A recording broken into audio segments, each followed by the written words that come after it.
My name is Luke. This is Parent Academy. Today we're going to be doing a little bit longer video looking at a diagram. In my office I have this cool chalkboard, and on it is what I want to explain today. So let's jump in. In the middle of the diagram is our beginning. This is kind of entry-level misbehavior. Kids start out with attention seeking. On the left side is their need. And in this case, their need is for significance, to feel important. On the right side is their thinking behavior, their thought pattern. And so we would call an attention seeker really impulsive and at times fearful, especially fearful that they're not significant enough. So fearful that they would be rejected or that they would be ignored or other things. In the cloud around attention seeking, and those two clouds are the two sides of adult behavior that tend to perpetuate it.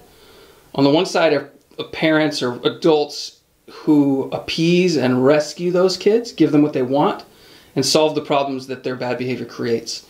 And then on the other side is the ignore and explode adult, parent or teacher or whomever, who ignores their bad behavior or says to stop repeatedly and that they'll get a consequence but doesn't ever give the consequence, which is the same as ignoring, until eventually they explode.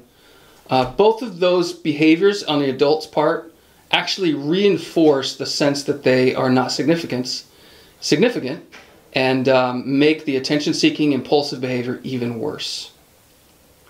All right, we're moving down the diagram, and in the middle there is the arrow of self-awareness. As kids grow and become more self-aware, begin to compare themselves to others, their strengths, and especially their weaknesses, they can sometimes move from a desire for significance to a desire for control. And when they do, they end up in power struggling. And we call it shame and blame because it's like a pendulum. It swings back and forth. That's what that weird little cherry part in the middle there is. It swings between struggling with yourself, trying to be perfect, and resenting the fact that you're not, self-loathing, and struggling with others by trying to show off, perhaps trying to dominate.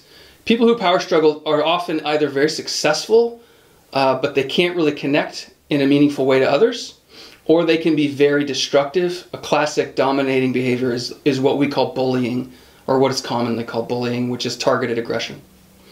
But what you see on the right there is that impulsive, fearful behavior starts to switch down into deliberate and angry. And when that happens, it's very hard to get a power struggling person back up into that vulnerable place of attention seeking and then up to the top, which we'll talk about in a second, but I'm going to hold back. The other thing I want to say about power struggling is that everybody, everybody, adults and kids alike, who have any sense of self-awareness are going to deal with this on some level. Everybody has some shame, and everybody wants to make that shame feel better by blaming others.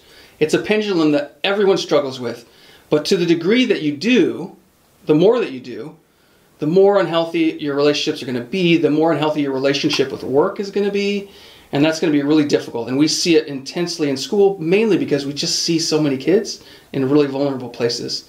And so we have some strategies to deal with it. All right, so those are the power strugglers. They come from attention seekers. And what are we as adults going to do to help? Well, first we want to set a goal. What is it we're looking to do? And that is to create kids who are problem solvers. And that's our heart of what we're doing. It's saying we want kids who can look at a problem and not look at themselves in attention seeking or in power struggling, trying to make yourself significant, trying to control others for your own safety, but rather to look simply at the problem. So in themselves, they're content and they're willing to grow. In fact, they're excited about growing. And with others, there's trust and teamwork. All right, what's the thought pattern? Well, one is creativity is a lot easier to get to. And people who are really creative love and thrive in this place. The goal of that description up there is to try to describe someone who's just functioning at the highest level. And the need, and this is a real need for everyone, is to find purpose. And purpose is different than significance, and that significance means that you matter, but purpose means that you make a difference beyond yourself. So you're no longer looking at yourself and saying, am I okay? But rather you're doing good work for its own sake and enjoying that process. So in the middle is warm and firm. And this is what we as the adults do for our kids to bring them to that place of contented, trusting problem solving. Warm and firm really takes 3 steps, but it begins with the idea that the two things are not mutually exclusive, that you can be both warm and firm at the same time. And your steps are 1, 2, and 3, genuine affection, especially that the person, the kid in our case, has to know that you care about them. But then you have some strategic supports, which is what these videos are really trying to get at. And then in the end, you've got to hold them to a high expectation to get that transition to happen.